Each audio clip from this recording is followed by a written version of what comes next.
حقن القناة العصبية هو أحد أهم الحلول الآمنة والسريعة والفعالة لعلاج مشاكل أسفل الظهر، وتحديدا حالات الانزلاق الغضروفي وعرق النسا أو ضيق القناة العصبية. طب هو الحقن بيتم إزاي؟ بيتم جوه غرفة عمليات في وجود دكتور تخدير عشان العيان ما يحسش بأي ألم، وتحت جهاز الأشعة بندخل بإبرة مخصوصة لحقن القناة العصبية، وبنتأكد بالأشعة إن الإبرة في مكانها المظبوط، وبعدها نبدأ الحقن. إذا الحقن فكرته ببساطة إن إحنا بنوصل الأدوية زي ما بيقولوا كده ديليفري لحد العصب. يعني بدل ما كان العيان بياخد الأدوية عن طريق الفم أو عن طريق العضل وتمتص وتتهضم ويوصل منها جزء للعصب، إحنا بقينا بناخد الأدوية دي ونوصلها لحد العصب نفسه. بس ده ما يمنعش إن مع الحقن بناخد برضو الأدوية والعلاج التحفظي العادي. طيب ايه مميزات الحقن؟ اول ميزة واهم ميزة انه امن يعني مفيش فتح ومفيش جراحة، وامن كمان من ناحية التعقيم لانه بيحصل جوه غرفة عمليات معقمة. تاني ميزة انه دقيق، لان احنا ما بنحقنش غير تحت جهاز اشعة علشان نتأكد ان الحقنة في مكانها الصحيح وان كل اللي هنحقنه هيستفيد بيه العصب. تالت ميزة انه من غير ألم، زي ما قلنا بيحصل جوه غرفة عمليات وفي وجود دكتور التخدير، فالعيان ما بيحسش بحاجة. رابع ميزة انه سريع، العيان مجرد ما بيفوق من البنج بيقدر يقوم ويتحرك ويروح لبيته في نفس اليوم ويمارس حياته بشكل طبيعي. ودي كده مميزات الحقن، انه امن، انه دقيق، انه بدون ألم، وانه سريع. طيب كل دي مميزات، ايه العيوب بقى؟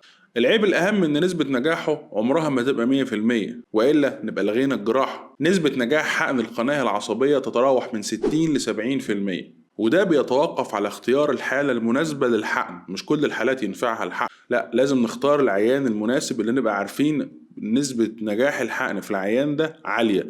ما نشوفش عيان نسبة نجاح الحقن فيه واطية ونحقنه، ده ساعتها يبقى القرار من الأول غلط. العيب مش في الحقن، العيب في القرار.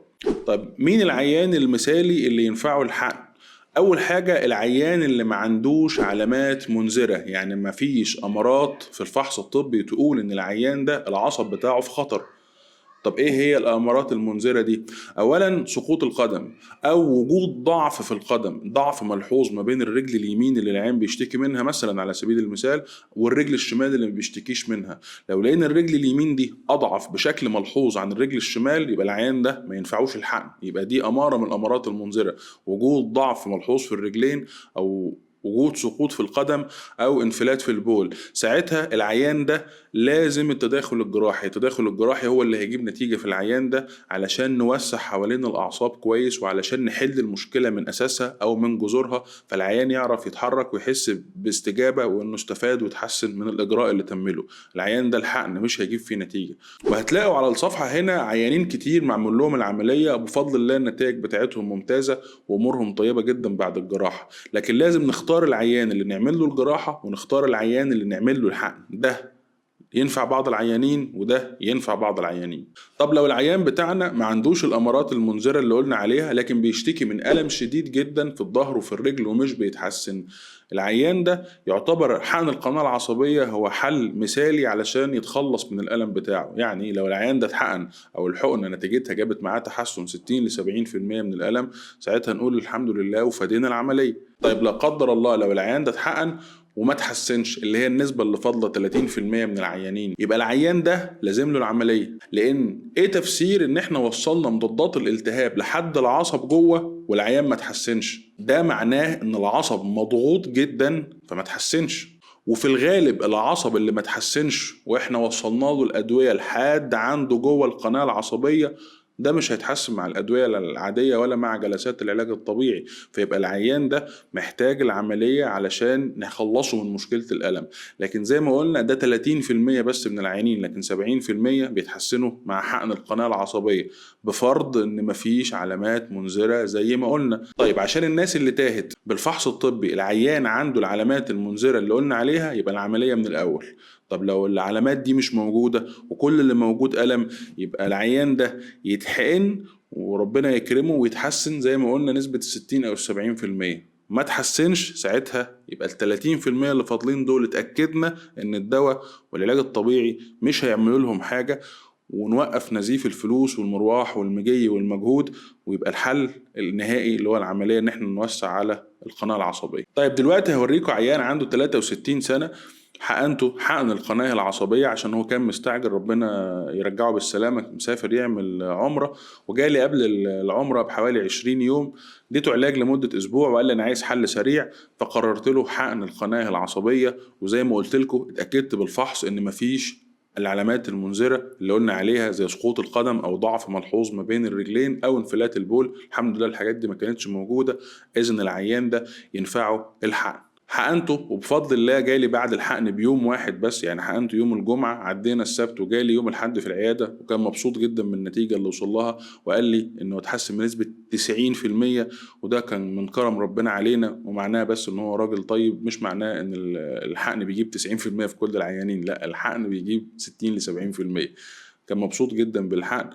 فخليني أوريكم الأشعة بتاعته شكلها عامل إزاي. العيان ده عنده ضيق في القناة العصبية ما بين الفقرة الرابعة والخامسة، وعنده تزحزح في الفقرة الثالثة على الفقرة الرابعة زي ما هو باين في الأشعة. العيان بيشتكي من ألم شديد في رجله اليمين زي ما قلنا، وكان معاه ألم شديد في أسفل الظهر، لكن الألم بتاع رجليه كان أكتر من ألم ظهره. وزي ما قلت لكم اتأكدت بالفحص الطبي إن ما عندوش الأمراض المنذرة اللي قلنا عليها، اللي هي سقوط القدم أو ضعف في الرجلين أو انفلات البول. فبالتالي قررت اني اعمل له حقن القناة العصبية، وهوريكم دلوقتي صورة من جهاز الأشعة جوه أوضة العمليات. الصورة دي من جهاز الأشعة اللي جوه أوضة العمليات، ده آخر القناة العصبية من تحت، ودي الإبرة بتاعتنا بننككها بالراحة جوه القناة العصبية لحد ما وصلنا للموضع اللي احنا فيه ده، وتأكدنا ان احنا في المكان المظبوط، وبعدها بدأنا نحقن الأدوية بتاعتنا. الحقن بياخد حوالي 10 دقايق.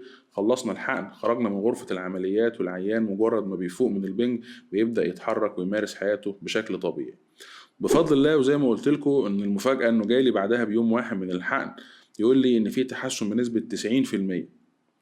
هسيبكم مع الفيديو بتاع العيان نفسه وهو بيحكي تجربته. اتفضل يا عم مكرم، احكي لنا يا عم مكرم ايه اللي حصل. أنا كان عندي اختناق في القناة العصبية، امم وأخدت فترة علاج بسيطة. وبعدين الدكتور عصام اقترح عليا إن يوجد في حل، لأن أنا كنت عايز أسافر، وكل الألم كان شديد عليا. فاقترح عليا إن أعمل حقن عندي للقناة العصبية. والحمد لله رحت مع الدكتور مستشفى